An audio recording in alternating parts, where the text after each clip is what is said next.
What's up, you guys? Today we are talking about communication. The thing that I want you guys to understand is that my channel, it's not just a self-help channel. The difference between my channel and all the other self-help channels that exist, it's not self-help. It's just help. I'm trying to help everything. I'm trying to help the future, society, the world, everything. It's not just about you. It's about, improving everything. I try to improve everything. Obviously, to improve everything else, you gotta do the inner work first, and that's what all my other videos are about. But sometimes I'm going to talk about bigger topics than just yourself and improving yourself. And this topic, however, I said that, but this will improve yourself if you take what I say and apply it to your own life, and don't just say, oh yeah, that's such a problem with them.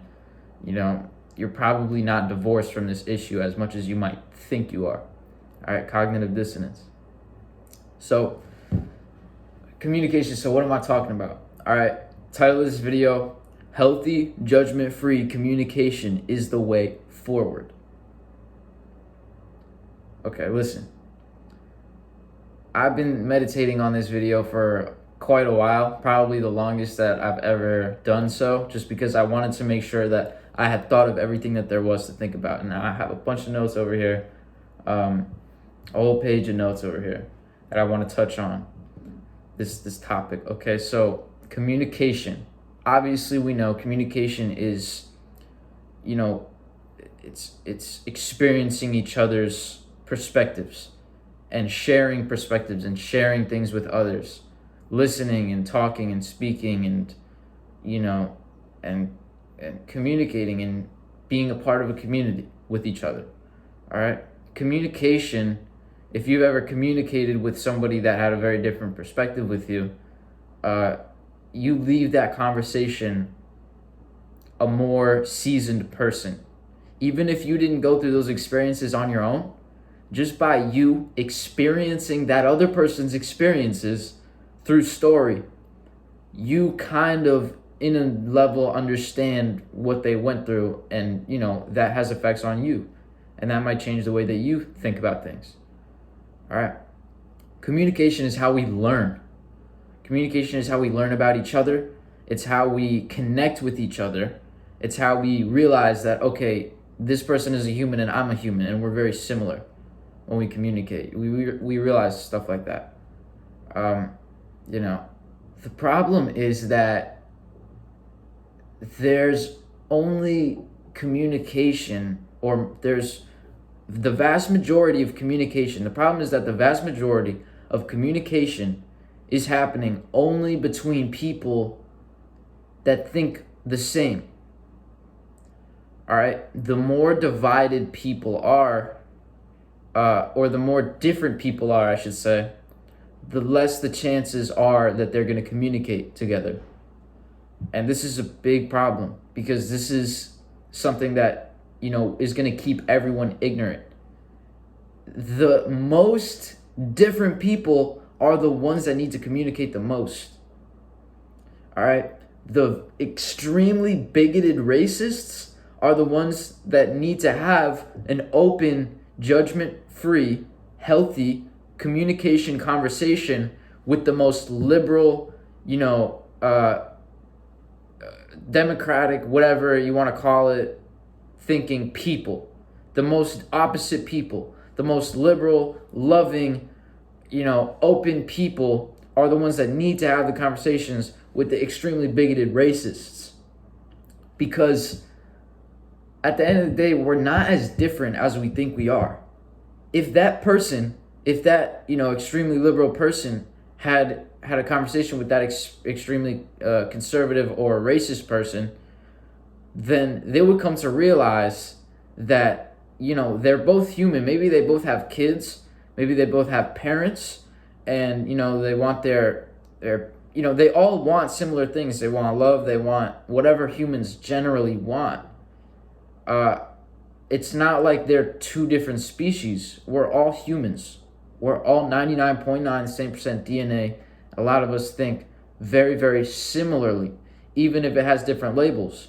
If those people could have a conversation without turning up on each other and just start calling each other names and getting angry and emotional, if they could have a logical conversation, emotion-free, judgment-free, healthy, that they knew wasn't going to leave the confines of the conversation, those people would come to so many, new understandings. But we don't do that. Instead, we only talk to the people that already think the same way as us. And we get in this kind of feedback loop of talking about the same thing. Like, yeah, this guy sucks so bad. I know. Yeah, he sucks so bad. Yeah, he's the worst. Yeah, he's the worst. Like, and then that's not productive. It's only productive when someone offers a new idea or a new thought and says, hey, I actually really like that guy. And they say, wait, what? Like, what are you talking about? But if those people listen, they'll say, well, I like him because this, and this, and this. And then they'll say, oh, like, that's a pretty good point. I guess he's not all bad. All right. Growth has just come from that conversation. But conversations don't go like that. They're like, yo, they would probably be like, yo, what are you talking about? You like that guy? Bro, fuck that guy. What are you talking, like, bro? And then you might get cut off. They might cut you off, man. And they might talk about you and say, yo, did you know that this guy likes that guy? That's not how it should be, bro. Because what that does, that makes people scared to think freely and scared to express that they have different ideas than whatever the bigger narrative is. And that's so extremely dangerous. So I'm going to get into that more, but just to stay on topic, all right, we need to be able to get the most extreme sides, okay, the most extreme sides. Let me see if I can think of, like, the most pro-life and the most pro-choice. We need to get those people to have a healthy, judgment-free, non-emotional conversation about their, perspective. Okay? And I'm not saying that's going to fix the issue. That's not going to make people not divided. But it will allow each side to understand the other side of whatever token is in question. Okay? It's weird to me that people get so kind of radicalized and extreme in whatever label they put on themselves. This could be politics. You call yourself a Republican, you have to believe all Republican values, or else you feel like you're not a true Republican. Like, what? Like, why can't you be a Republican and want to keep your guns maybe, but then also be pro-choice? It's weird. It's kind of like people who, get really, really involved in a specific religion. And it's like, okay, yeah, you could believe in Jesus, but do you really have to, like, believe, in all the things that the Bible said, like, to a T? Like, why are you following a rule book? And, if you want to do that, go ahead, do that. It makes no difference to me. But I just think that people enjoy the label that they have on themselves, and they don't let themselves, actually feel what they want to feel. And then they see themselves, they see themselves as a Republican, and then the Republican media is all saying, okay, the Democrats are corrupt and the Democrats are bad. And then they're saying, I'm not talking to no Democrats anymore. And then the Democrats are over here on the other side, and the Democrat media is saying Republicans are evil, Republicans are this, Republicans are bad. And then the Democrats are like, all right, F Republicans, I'm not talking to no Republicans. So now you got two sides, extremely divided, not wanting to talk to each other, seeing each other as the enemy.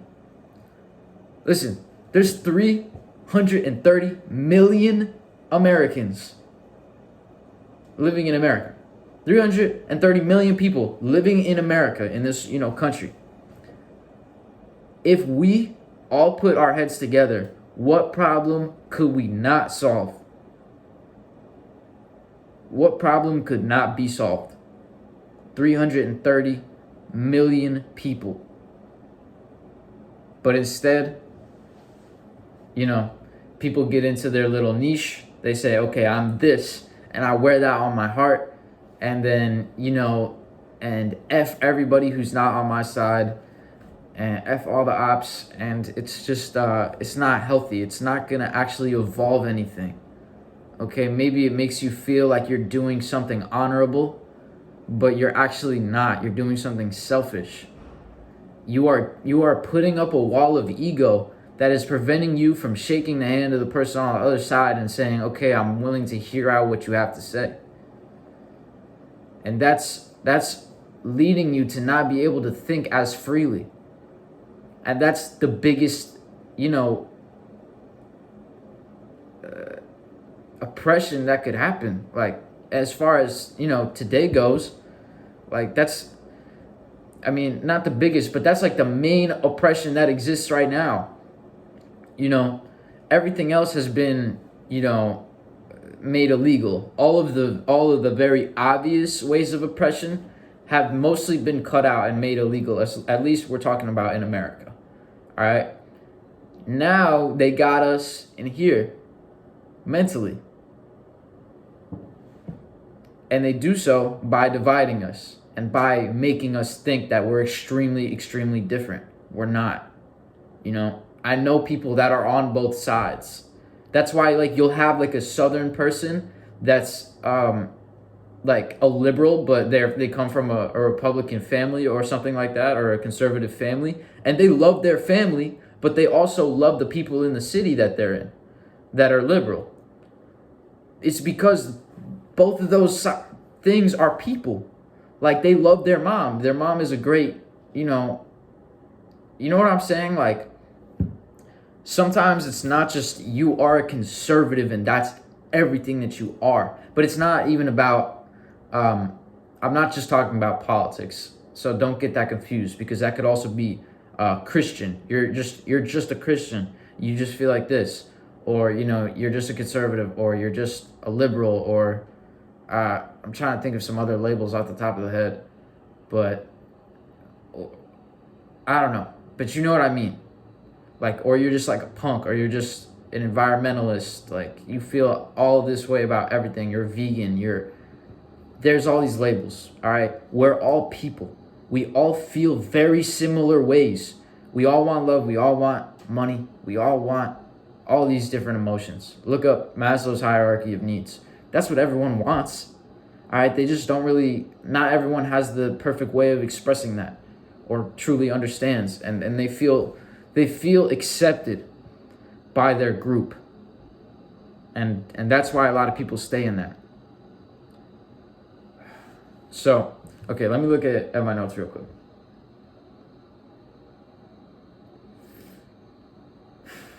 Yeah, I wrote down cognitive bias. Cognitive bias is basically saying, okay, that person is the way that I think that they are, so I'm not even going to bother talking to them. So that's just another thing to look out for. If anything, that should make you want to talk to them more. Because, okay, I already have this preconceived notion of how this person is going to be, but let me talk to them anyway and see if I'm right. Okay, next. People don't want to listen, they want to shout. They don't want to learn, grow, or change. They want to be right now. So yeah, that's what it is. This is the whole thing, man. Like, I was on Twitter when I had originally come up with this idea, and I saw two people arguing, and it was the most least productive argument that I've ever seen. And arguments tend to not be productive. Okay, conversations are productive. Arguments get no one anywhere. I always advise, if you're already in an argument, or if you're in an argument, you've already lost, because you've got yourself into the argument in the first place. All right, avoid arguments. But anyways, I saw these two people trying to talk on Twitter, and someone was saying something about some kind of issue, and then the other person asked, or was like, clearly angry about an issue, and the other person asked, let's make it a more accessible example. We're going to talk about ice cream. All right. So the person is saying, chocolate is the worst flavor ever. Why did they even make chocolate? It's so bad. It's too sweet. And then the other person is saying, yeah, but like, don't you think vanilla is a little bit too boring? Like, there's some benefits to chocolate, wouldn't you say? Or why do you feel the way you feel? And then the other person essentially said, if you think there's any benefits to chocolate, I can't help you. And I was like, then what's the point of even saying that? Like, first of all, you probably don't even know how you genuinely feel about what you're talking about. But two, here's someone that's trying to learn from your opinion, and you're just straight up not helping them because you think that they're on a different side than you. That's not how we should be talking. They should have said, I don't like chocolate because of the amount of calories in it and because of the chocolate chips in it are too crunchy for my teeth, and because it makes my teeth all yellow after I eat it. I don't know. Something like that. They should have said that. Bullet point, here's why. Here's why I feel this way. All right, cool. Thank you for letting me know. Now I can grow from this and take your perspective into my consideration. That's not how we do it. We don't want to listen or even explain. We just want to be right. You know, you talk to somebody and you realize they're pursing their lips. They're like this because they're waiting for their turn. They are so anxious to get their piece out while you're saying your piece that they're not even listening to their piece, they're not even listening to your piece. They're so anxious to get it out that they have to physically and intentionally purse and close their lips so that it doesn't just spew out of them because they're so anxious to get it out and say, you're wrong, I'm right. Pay attention to how people look and their body language when you're talking to them. All right, you're going to notice stuff like that. They're not really listening. A lot of people aren't really listening. Maybe they're hearing, they're not listening. Okay, this is the problem. Like, if you look at two sides of a divisive topic, the sides just want to yell at each other and say, you're stupid and I'm a genius and I'm on the right side and you're a sheep or you're this or whatever they're going to call you. All right? Once again, getting nothing anywhere. No productiveness or no productivity is coming from that. All right? We need to stop having rectangular tables. We need to start having circular tables. Not the king is on this side and the queen goes on this side. All right? We're all around a topic. We're all around the circle, the circular table. That's what we need. All right? If we're talking about fashion, if we're talking about furniture design, this is how you evolve furniture design. If we're talking about society, this is how you evolve society. Circular speaking, circular communication, not rectangular communication. Does that make sense? All right. So, yeah, people want to be right. They don't want to grow. They don't want to change. They're not listening so that they can say, okay, let me hear what this person has to say so that maybe they'll change my mind. All right. That's how I listen to people. Whenever they're telling me something, I'm saying, especially if they're of a different mindset than me, I'm always listening and saying, okay, like, what's this person have to say and what are they saying that might be able to change my life for the better or grow me? But most people aren't listening that way. They're listening so that they can. They're listening just because they have to. That's it. Because they have to listen so that they can wait for their turn to speak. They're not listening in an open-minded way. All right. So, next. Everyone wants to gotcha everyone else. All right, this is the issue. Okay?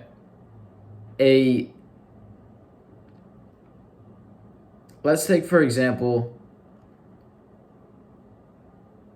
someone of a minority group, okay? They are expected to be a Democrat.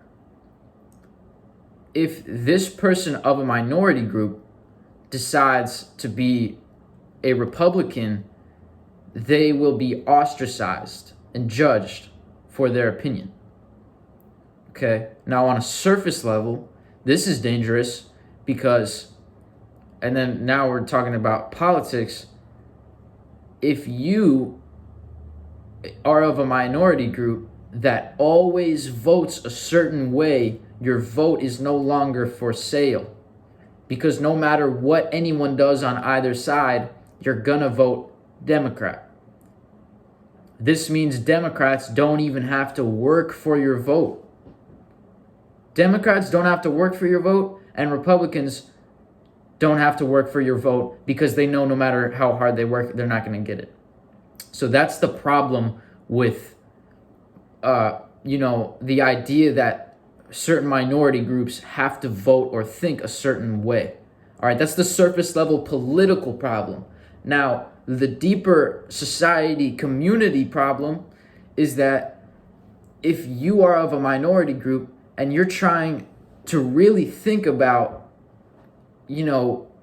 which way you should vote, if you try to talk to somebody that's on the Republican side about it, you're worried because if that gets out that you tried to talk to a Republican about Republican issues, you're this, you're a conservative, they call you names, they'll call you like, I don't even want to repeat the names, but they're gonna call you names about like people of a minority group acting white or whatever it is like that. They're gonna call you names and they're gonna ostracize you and they're gonna say, okay, you're a conservative now. You're this. And they're worried about getting that name put on them and getting that label put on them because you can't get rid of that label. All right, similarly, someone that's a conservative might be interested in leaning towards the liberal side.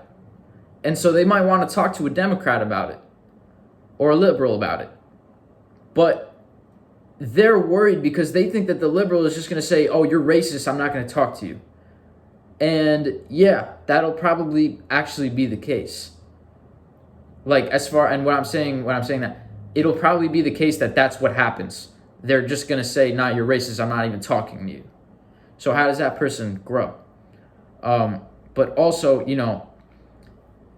within conversations, if it does even get to the point where you can have a conversation, when it's a conversation between two differing opinions or sides, everyone's worried about getting gotcha'd because that person on the other side already has a bias. Let's take the example I just said. The conservative is trying to be a liberal. All right, so the liberal is saying, in their head, this person is a racist. I'll give them a shot, but I know they're a racist and they can't change. All right, so all that the liberal is actually listening for is an opportunity to say, ha, gotcha, you are racist. I knew it. I knew I was right. They're waiting for that instead of just listening with an open mind about it. And the conservative is sitting here thinking, okay, this liberal is a sheep. And then, it's the same thing. They're waiting for an opportunity to say, gotcha, you're a sheep. I knew it. I knew I was right. I knew this is the right choice. So, that's not a productive basis for a communication. Listen to grow and to learn, not to criticize. That's how we grow. All right, let's see what else I got. Okay, so another example is white people trying to educate themselves on racism. They are worried to go to a black person who can actually teach them the most about it, or even any minority. But let's say in this example, they're worried to go to a black person. A black person could obviously teach them the most about racism. But a white person is worried to go to a black person about racism and ask questions because they're worried, all right, if I ask the wrong question, I'm going to be labeled a racist for possibly the rest of my life. So white people don't go to black people for that. Instead, they go to white people for it. And they say, hey, what do you think about this issue? And there's no point in asking another white person what they think about racism because they can't understand it. That's like if you're colorblind and you're asking another colorblind person, hey, what do you think this color is? There's no point, right? So, and that leaves everyone ignorant. That leaves everybody ignorant. It's a touchy subject. They could be deemed racist, and that label never gets removed. Both sides stay ignorant. Now, black people have no obligation to hear out white people and to help them become less racist. They have no obligation to do that because people really just shouldn't be racist, period. And yeah, that's how it should be, but that's not how it really is. So yeah, you don't have any obligation, but if you really care about genuinely moving past it and slowing the momentum of racism, then people of minority groups should welcome and like be totally open to hearing those sides. I mean, in my opinion, I think that would be the thing that would advance the most growth in those areas and help to move forward from it the most. Because people just take what their family says, and if their family's racist, they're definitely going to be a little racist, or at least it'll be in there, and they'll have to exterminate it on their own account. So if there's always going to be people like that, then there always needs to be people saying, okay, you can come to me and ask me questions. I'm not going to judge you. I'm not going to tell anyone else about it. And I will help you understand the problem with the way you're thinking. Okay? If we all came to each other like that, then we would all be able to have open, healthy, constructive communication with each other and all learn. We all have something to learn from each other. Everyone has something to learn from somebody else. I don't care if you're a billionaire, you have something to learn from a homeless person. If you're, any side has something to learn from the other side. Okay, you get the point. So it's just crazy to me. You think 300 plus million people, but we can't all just talk to each other. And if we could, then so much growth could happen, so much innovation. There's so many smart people on every side of whatever token it is. So many smart people are stopping themselves from talking to so many other smart people because they disagree with them on a certain topic that maybe those people don't even understand. And that's a huge problem as far as innovation goes and evolving goes and becoming less divided goes. One of the big reasons we're divided is the media. The media wants us all to think a certain specific way.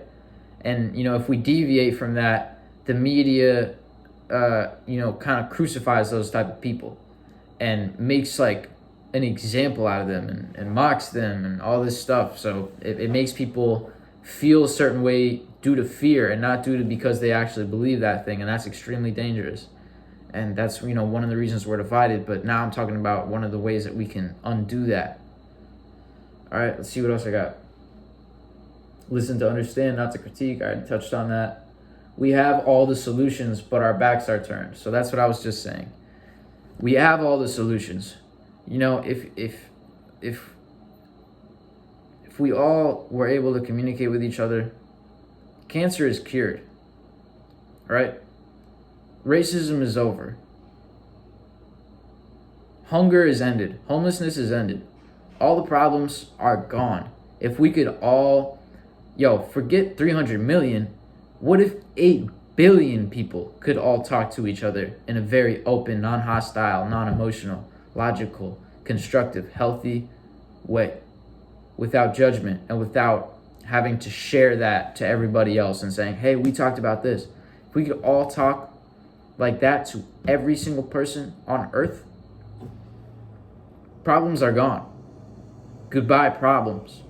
Not that they're not going to pop up, but we'll be able to have such more educated ways of fixing issues rather than just, all right, we're the government and we're going to talk to everyone else that feels the same way. We're going to talk to these 300 Congress members or whatever it is that feel the same way as us to solve the issue. You know, if everybody could just talk to everybody, you know, like I said, there's nothing we couldn't solve. We have all the solutions, but our backs are turned. All right? Remember what I said about the circular table. This is the direction that we need to go. We need to stop turning our backs on other people, start thinking freely, start questioning, why do I feel this way? Why do I feel, okay, here's the questions. Why do I feel this way?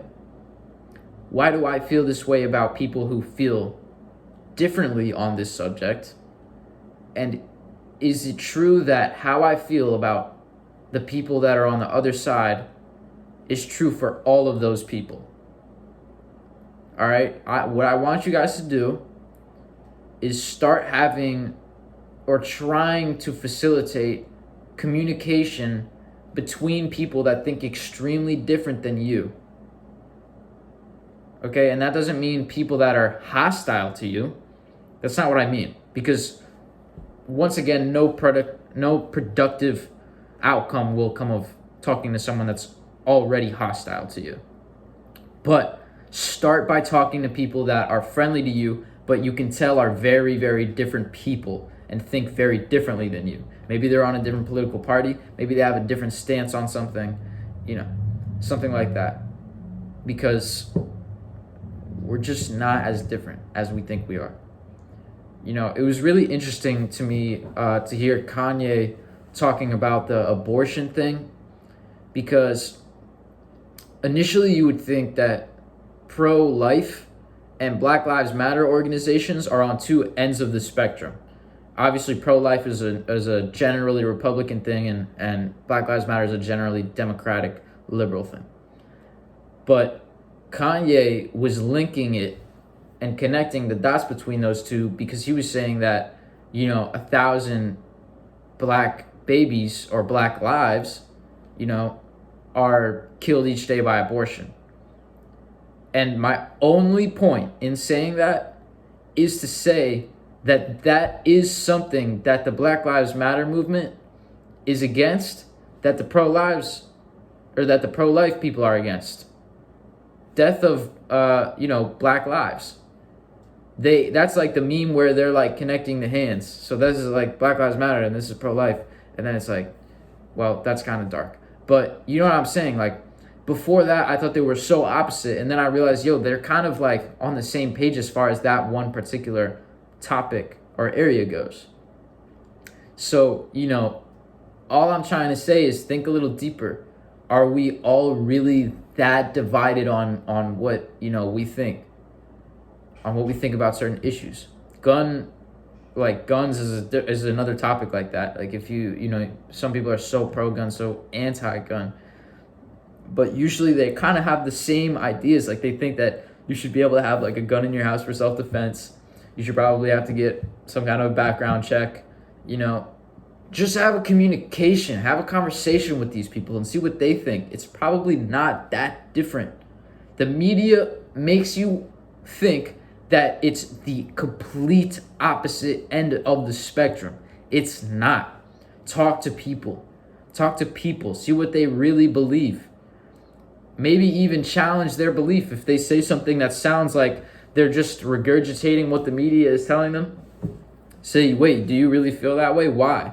And maybe they'll come to realize, you know what? I actually don't, upon further review.